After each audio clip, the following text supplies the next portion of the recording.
Generally అండి మనం లైఫ్లో at least 7 to 8 hours per day మనం నిద్రపోవాలి. నిద్రపోయినప్పుడు ఏంటంటే body non REM sleep and REM స్లీప్కి వెళ్తుంది. ఆర్ఈఎం స్లీప్ వెళ్ళినప్పుడు అంటే rapid eye movement sleep, non REM అంటే non rapid eye movement sleep.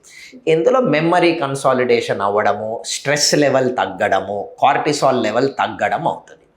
నిద్ర ఎక్కువ పడుకోనోళ్ళు చాలామంది ఉంటారండి. ఎందుకంటే వర్క్ ప్రెషర్ వల్ల రాత్రి 12-1కి రావడం, పొద్దున్న 6-7కి వెళ్ళిపోవడం, ఇవన్నీ మీరు రాగానే ఇంట్లో 7 hours ఉంటే 7 hours మీకు నిద్ర రాదు. డిన్నర్ తినాలి, ఫ్యామిలీతో మాట్లాడాలి, పడుకోవాలి, పొద్దున్న లెగవాలి, వెళ్ళాలి, స్నానం చేయాలి.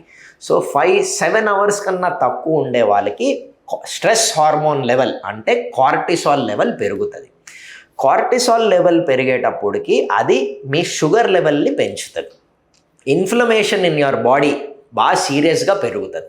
ఒక్కరోజు 2 రోజులు మీరు పడుకోలేదా అంటే దాని ఎఫెక్ట్స్ కూడా బ్యాడే.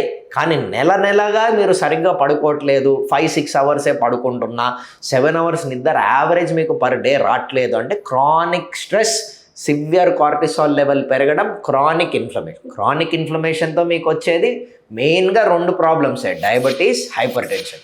వీటి వల్ల మీకు మళ్ళీ హార్ట్, కిడ్నీస్, లివర్, బ్రెయిన్స్ మీద ఎఫెక్ట్స్ పడతాయి.